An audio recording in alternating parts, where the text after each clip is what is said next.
Good evening, folks, and welcome to my weekly torment as Captain Trek makes me watch Enterprise and that dreadful theme song that I get to skip once a week. So, how are we doing this evening, Captain Trek? Doing all right. How are you? Not too bad, not too bad. So, YouTube has decided to give me the middle finger and not send me my own notification, so that's funny. Isn't it so? Because YouTube hates me, apparently. Well, good news is I got it. Oh, okay. Well, there's a bonus because see, I always have my separate account on my phone, so I always get the confirmation notification. Well, yeah, it's not there, so YouTube hates me.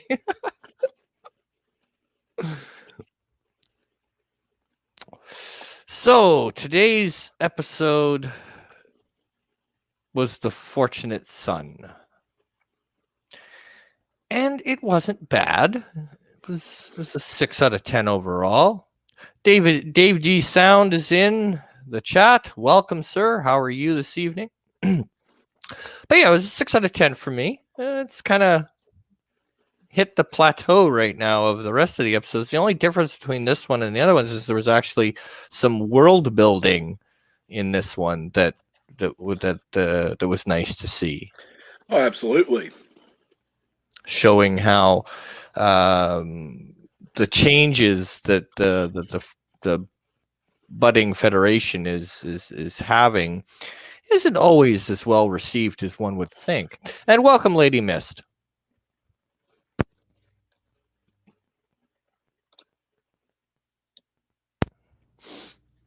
But yeah, I thought it was the story arc was overall good. The one person on the freighter needed to be thrown out an airlock because he was a complete idiot. But other than that, well, you might want to explain who that idiot was. Well, so the episode is basically starts out with a freighter getting attacked by the Nausicaans. And then the Enterprise is sent because they've lost contact. Starfleet has lost contact with said freighter, so they are sent to investigate. So they arrive. And we find out that the captain is injured and that the first officer is taking his place. And the first officer has revenge on his mind. And he's an idiot. 100% moron. Let's see. Stupid things he does during the episode. Attacks the Enterprise because... No, wait. Let's go back. You have to remember, the Enterprise got there first, and they started to offer to help. Oh, yeah. And they're very reluctant to allow them to help at all. Well, and in that sense, it fit for the... that part I don't consider him an idiot for because that fit the story that was being told. Yes, but we don't know that yet.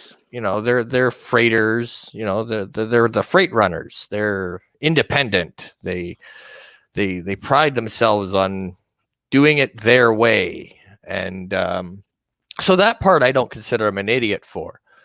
I consider him an idiot for attacking the Enterprise. I consider him an idiot for trying to kill Archer. I consider him an idiot for falling for the biggest trap known to man, which is, oh, look, they're just sitting there. They're prime targets. Oh, they went around the asteroid. Yeah, we haven't seen that before. Oh, yay, there's more ships on the other side. Oh, darn. And then instead of, well, we still have warp drive, let's get the out of here. No, let's attack them because 3-on-1 odds always works out in our favor. Particularly with laser cannons. Yeah. Freaking dumbass. Yeah. Oh. Inferior weapons, inferior ship. Yeah, against 3 superior ships. Yeah. Sure. Yeah, why not? Yeah, sure. Frickin' dumbass. But, you know, the Captain Archer is persistent and they help them get them up and running. And then they find out that there's a Nausicaan on board because First Officer Dumbnuts is what I'm going to call him for this episode, decided to not only do they fight off the Nausicaans during the attack, but let's keep one as a hostage because that never ever goes bad. Then not only do we keep a hostage, but let's beat the shit out of the hostage, try to get the shield harmonics for the ships that he will be going up against in his revenge thing. So then he beats the hell out of the Nausicaan and then gets the frequencies. Now, I'm sorry, but if you're dumb enough to believe that this person is going to give you the actual frequencies, and I don't care how much you beat the shit out of them, you're an idiot.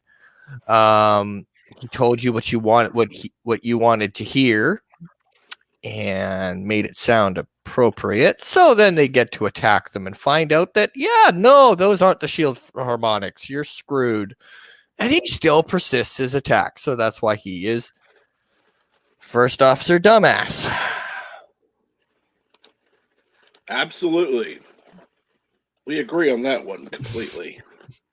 So First Officer Dumbass gets demoted at the end of the episode. I would have liked to see him get thrown out an airlock, but you know, I guess it was a fitting punishment for the crime. But yeah, once the captain is back up and running.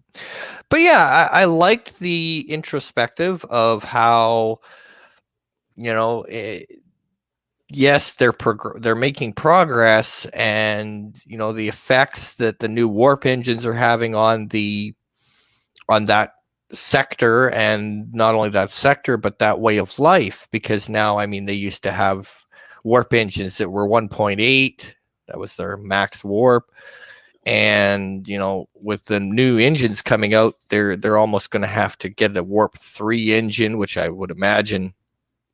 Now the only thing that they didn't really cover is the cost of said engine, like whether this is going to, whether we're still dealing monetization, or if this is just going to be, well, we pull into a space dock and boom, you now have warp 3 engines. Thank you. Have a nice day, sir. Or if this is something that these captains are going to actually have to barter or purchase. Didn't really discuss it.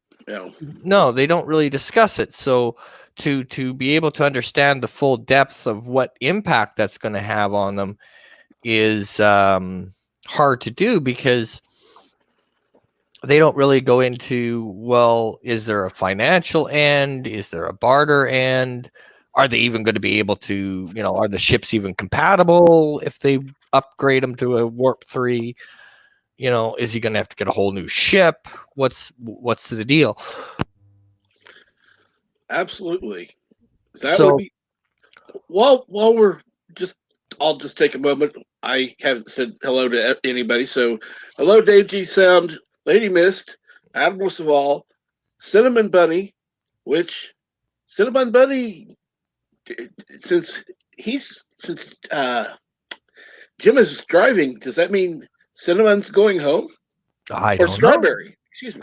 Strawberry. Because we could hope.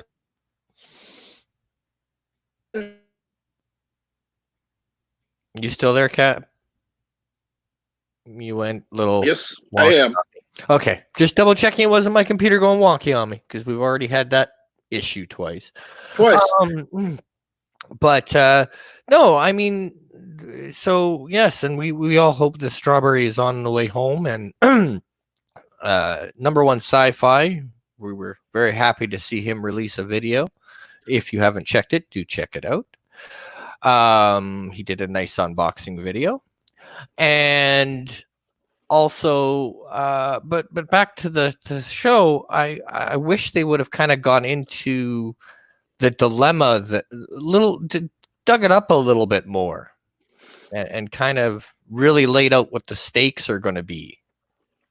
But they did an okay job, as far as I'm concerned, in the aspect of showing that not all freighters or freight crews are all that excited about this new developments, and Starfleet getting more ships, because obviously, with Starfleet getting more ships and Starfleet starting to expand their fleets, the first ones that are feeling it are the freighters, because a lot of the experienced freight crews are being basically recruited would be the nice way to put it, into Starfleet, and therefore a lot of these freight crews are losing all their experienced people to Starfleet. So there is a little bit of a resentment there. Oh, absolutely. An independent contractor, you're going to want to keep your best people, not have to worry about, another organization trying to take them. Yes. And as we see, I mean, there's a member on the Enterprise crew that used to be in the freighter, and now he's in Starfleet. And there was a nice little, shall we say, heated debate between First Officer Numbnuts and Trip, I believe it's Trip, right? I'm right. I got the character right. I think so. No. Okay. So I'm wrong. What else is new? That's nothing new. We can always ask Admiral Saval. I'm sure he knows all the characters. Yeah, I'm still learning them. Not 100% on them all. I really like Archer, though. Oh yeah, definitely. Archer is definitely not one to back down. No, I really like Archer. Archer's kind of no fucks given to some degree, and I kind of like that. Oh yeah, you're right. I don't have jurisdiction over you, you dickwad. But what I do have jurisdiction over are those parts I installed in your ship that I can nicely pull out if you don't do what I tell you to. You jackass. And of course, he thought that the captain was bluffing. Yeah, not really. Oh yes, and you're right, Dave G. Sound. Actually, it wasn't almost. They were generational ships. Yeah, and it was their home. So yeah. Yeah, so they're getting pulled from that and getting brought over to the Federation, with lured by comforts and proper food and supplies that they have to scrape and get on the freighters. And not only that, but the new ships, all the new toys, transporters, etc. And so a lot of the younger guys from your freighter crews are being lured over and lured away.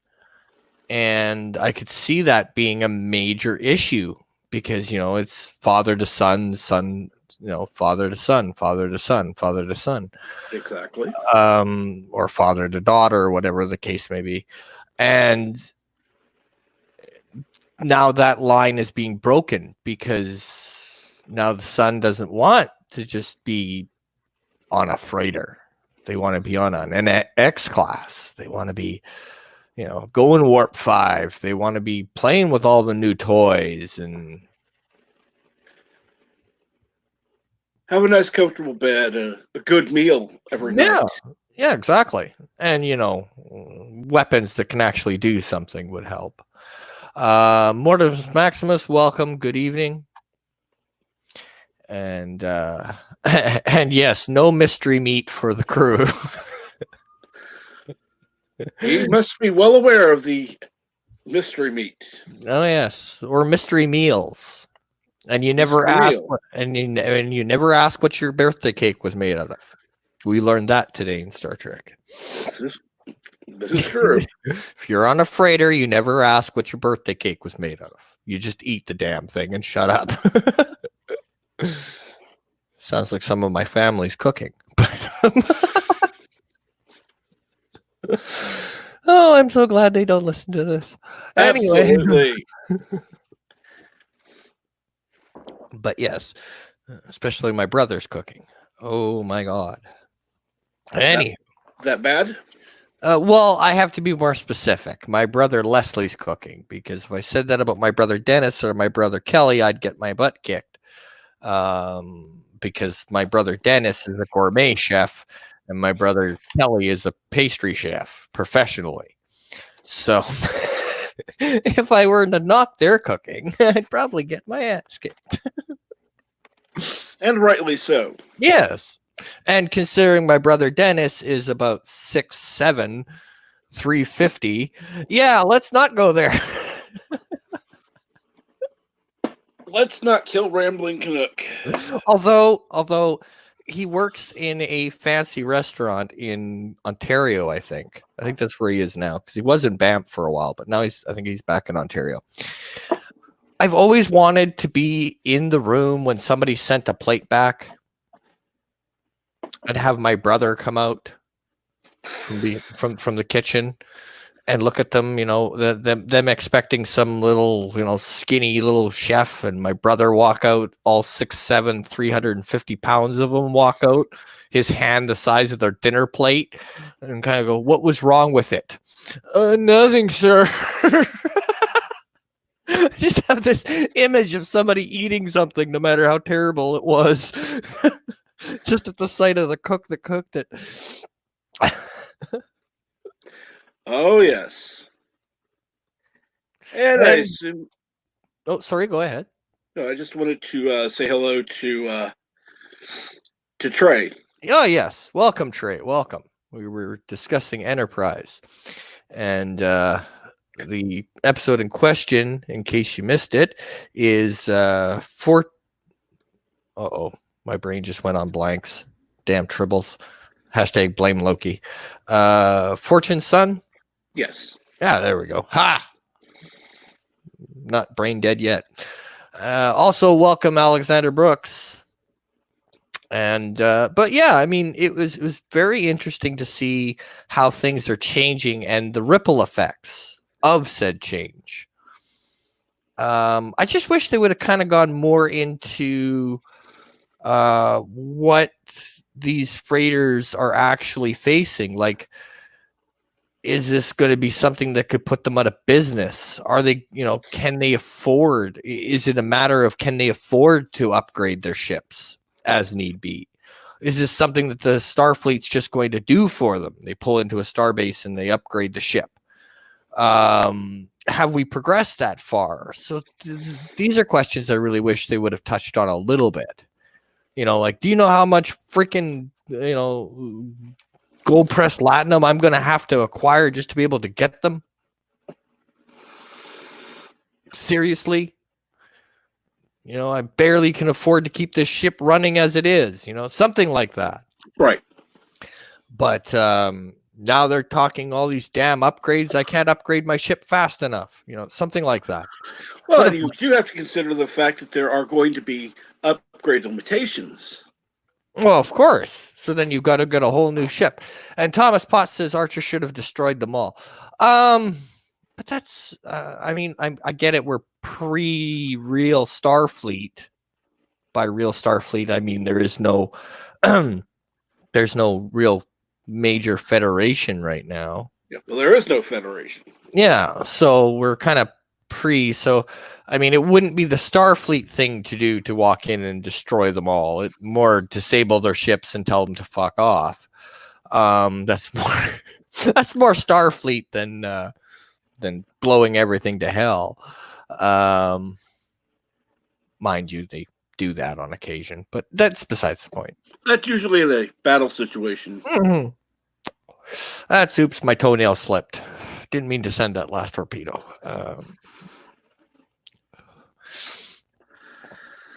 Or if Worf is feeling aggressive tendencies, Wrong show. I know. Oh God, do I know? Anyway, but yeah, so I mean, overall, the episode itself was all right. it let us into the world a little bit more. There was no major canon things that stare you in the face going, what the fuck? Well, and unlike last week where we watched 2 episodes, it wasn't like, all filler. Yeah, it wasn't just 100% filler. At least there was some story building, world building in this one. So you get to see that things. Everybody isn't clamoring at the airlock, going "Yay, right on!" Everybody isn't all that thrilled with change, which is true to form because even now we're not all that happy with change in many forms that it takes itself. But yeah. So on that aspect, I thought it was well done. The battles themselves were pretty good. I would have liked to have seen a little bit of a snapshot when the Enterprise was firing instead of just them locking on to the going back and forth between the cargo bay, I think it was. At least that's what it looked like. Right. And the bridge of the Enterprise. I would have liked to have seen the Enterprise fire a couple more times. It would have been their failed attempt at firing before the guy goes to warp, but Well,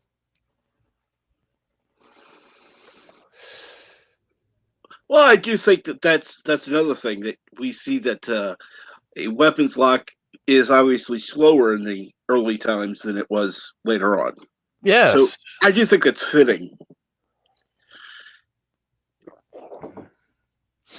And yes, and Trey, I will say this. Before you leave, I will do this while you're here. After this show, there are 2 shows that are going to be taking place. I'm going to throw Trey's in the chat right now, which I'm going to be going to as well. And that starts at 8 o'clock Central Time. And I'd appreciate it if you jumped on over and said hello at 8 o'clock. And here's Life with Matthews. I'm going to be going over to Trey's, but then Life with Matthew will be having his pub, which Captain Trek was nice enough to put in the description. And that one starts at 8 o'clock as well. That one will run longer than Trey's. So do what I do, folks. Go over, say hi to Trey, and laugh at the tribbles and hashtag blame Lokis moments. And then when Trey is done, jump over to the pub, pour yourself a drink, and carry on the rest of your evening. Absolutely. And so Trey, catch you in a little bit. You get ready for your show. Have a good one. Thanks for stopping by. You're always greatly appreciated when you're here. And thank you, Mountains of Elysium, a.k.a. Shornmore, for dropping a like on the stream. I know Absolutely. It's late for you.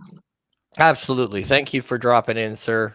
I appreciate everyone that's in my chat. I try to get around to them all, but do forgive me when I get a whole bunch of people up here. I don't pay attention as much to the chat as I should, but when you got 5 other people yammering, it's very hard to keep up and keep track. But it's always nice when it's just me and Captain up here and we can mess around with the chat a lot more. Absolutely. Welcome, Night Breeze. Yes, Night Breeze, welcome. And Night Breeze also has a secondary channel, which is DJ Lone Wolf. And I don't have the link at the moment, but I will eventually. And then I will share that. But definitely go check that out. And I'm pretty sure you can find it pretty easy. Just type in DJ Night Wolf and you should find it. And then we can harass him when he goes live. And then, of course, on Saturday nights, he comes up and he does his rendition of a few songs. And no, Night Breeze. French Snoofy is on Monday nights. Yeah. For now. Yeah, French Snoofy is Monday nights. And Darren Wagner's in the chat. Welcome, sir. Today we watched episode 8 on my Netflix, which is Fortune's Son.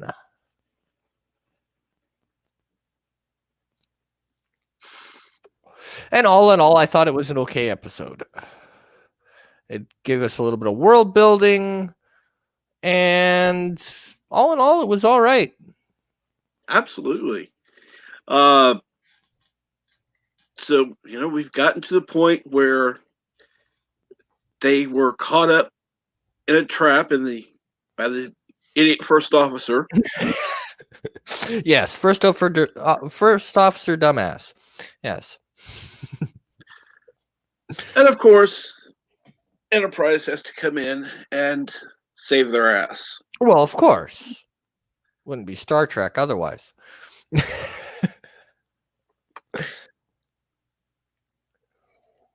And Archer is trying to convince this idiot to stand down and let them have their man back, because they have an Nausicaan on board as prisoner, and the Nausicans have agreed to let them go if they turn over the prisoner.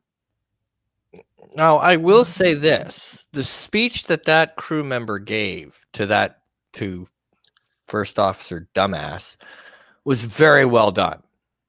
I really liked it. There was emotion behind it.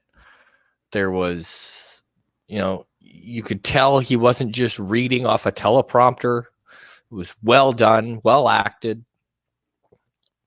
Mayweather, that's right. That's right. I couldn't remember his name. Thank you. Yeah, neither could I. But I'm still learning the crew.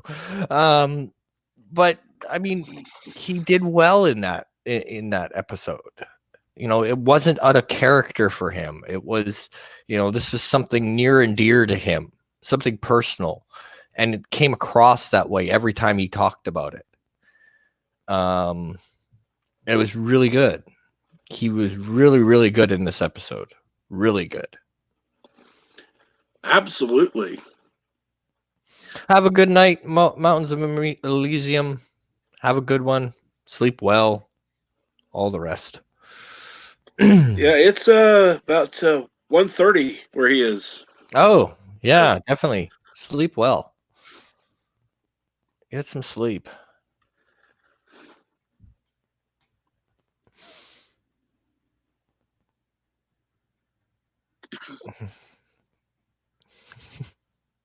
Yes. Just Darren saying, "Oops, I meant Mayweather, not Merriweather." I was waiting for him to correct that, but we can forgive him this time. And because Darren's here, and because Anti-Trucker will never see this, I will say, hashtag where's Hulk? Anyway, there you go, Darren. And Cinnamon Bun says, on what's my rating for the season so far? A 5. I'm a little higher with the 6. I'm at a 5 because most of it has been just stagnant. There's not been that many episodes that have really got me excited, and there's not many episodes that have got me pissed off. So there's it's just kind of meh. It's coasting right now for me. Oh, absolutely. Okay, Cinnabon, are you home with the buns now?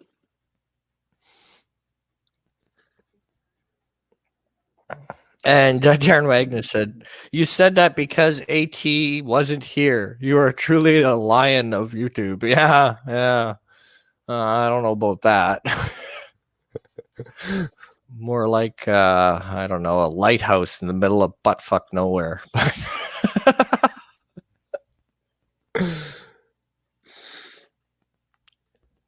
I've heard of BFE, not BFN, so that's a new one to me. Yes. And Cinnamon Bun says, yes, he is picking up Strawberry now. Awesome. Very good news. Very good news. But I mean, the episode itself was all right. We got a little bit of a look into the world that is this generation of Star Trek. So that was nice. But like I said, for the most part, this season has just been a coast. It's just coasting. They set it to warp 2 and they're going along at warp 2. Yeah. It's basically it. There hasn't been a lot that I've nitpicked out, and there's not been a lot that made me go, oh yeah, right on, that's awesome. There hasn't been many of those moments. It's just been, okay, well, that was decent, I guess. All right, what's next? So it's kind of coasting for me right now. So I put it at about a 5 overall.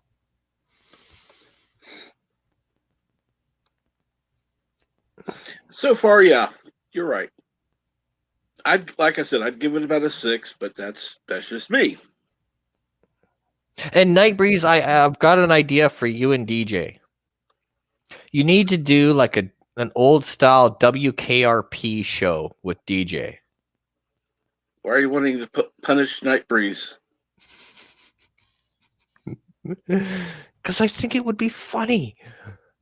The old style WKRP theme. That would work. It would work, yeah. They're both DJs. Come on.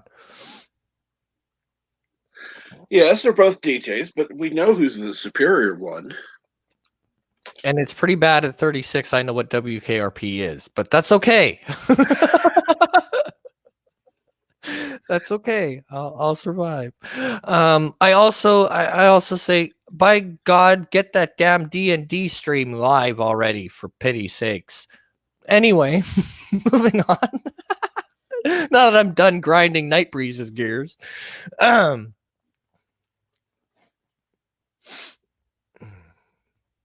Wild turkeys can.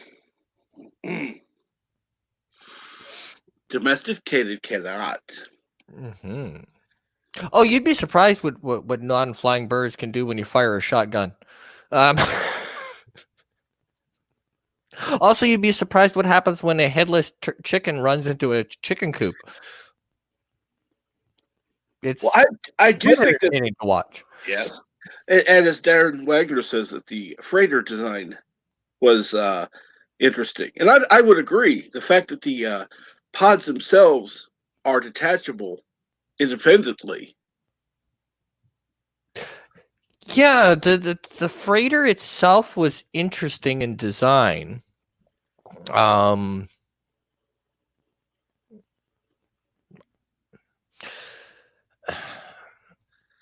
But I mean, it was a standard layout for the most part. It had a couple of cool features. Warp engines were underneath it, for one. I think those were warp engines. Or were those the cannons that you see underneath the ship? You know, I wasn't paying close enough attention. I think those were the warp engines. Oh, okay. Yeah, so it's underneath the ship.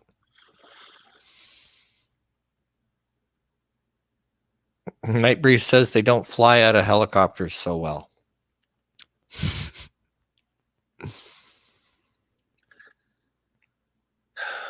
Nightbreeze. Okay, so we got rid of DJ, stuck in with somebody. Here we're going to stick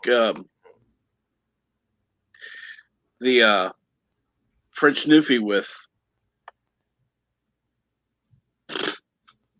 Well, I'm stuck with him on Mondays. I mean, I do a show with him on Mondays. Oh, I'm joking. Oh, we could have the Insanity Hour and have LDG and sci-fi. Absolutely. There you go. See, I'm just a bundle of stupid ideas.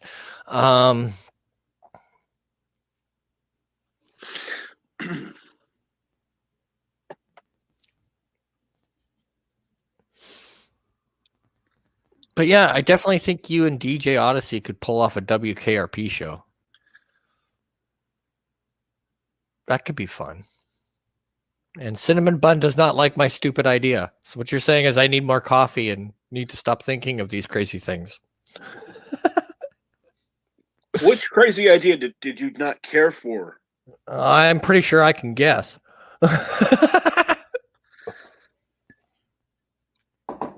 I am pretty sure I can guess. Well, I like your second idea. Mm. Maybe we could have that on Monday night. Well, maybe. Although, what we need is a Captain Trek, like song videos. That's what we need, because your voice is just so awesome. Shut up. I mean, you kill it every Saturday, so pretty sure we could clip a couple of those.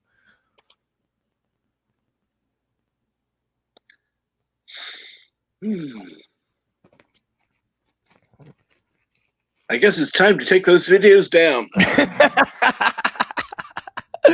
Oh, no.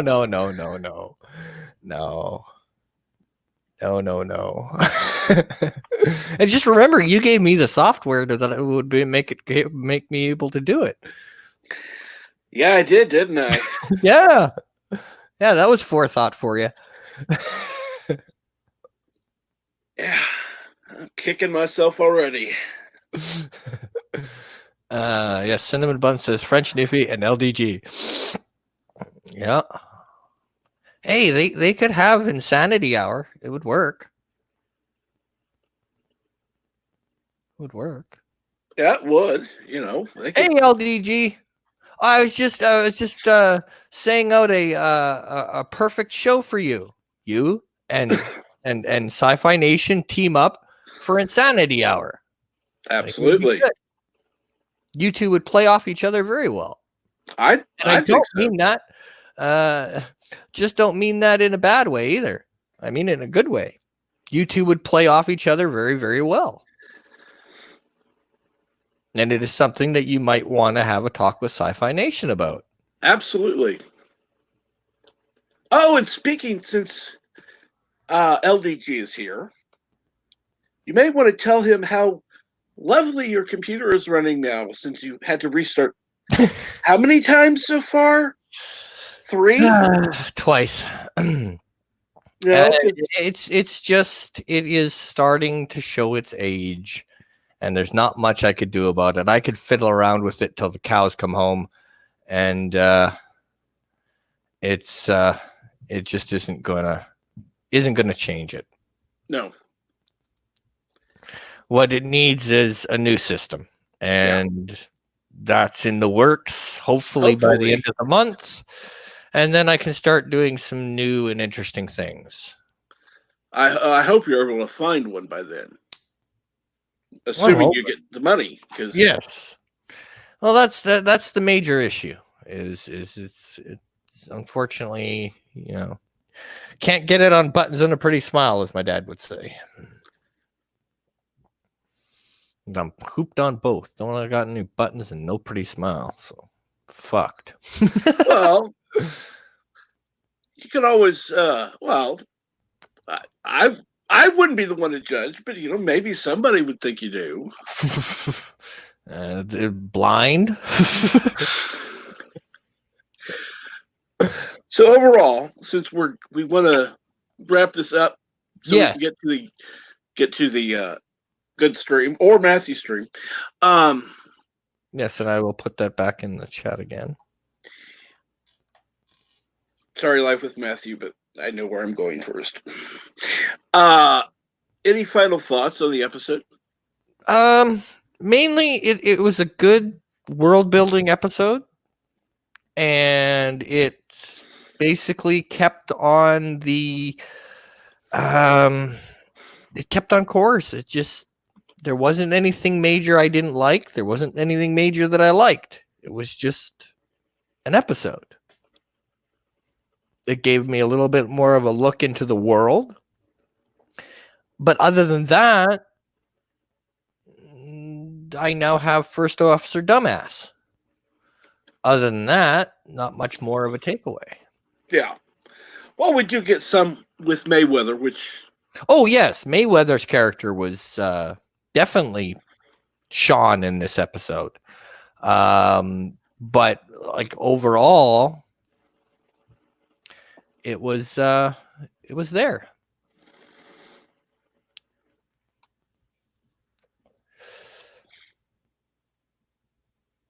And on that note, do you have anything coming up there, Captain Trek? Other than our next foray where I get to keep you up nice and late on the karaoke. Our next torture session, yes. At 9:30 Central on a Saturday night. Yeah, when I would be in bed normally about then. But hey, why not? Yeah. Gotta drag you out of places sometime. Because he secretly hates me. No. May or may not be a plot between me and Loki, but it's all good. Oh, trust me, I know it's a plot between you and Loki. We're not evil. We're nice guys. Honest. We're nice people. Oh, yeah, absolutely, NetBreeze. You are more than welcome to come on Saturday and torture everybody again. Absolutely. And it wasn't torture. No, you did good. And you even picked a song that made me laugh because it brought back my childhood. I loved that song when I was a teenager.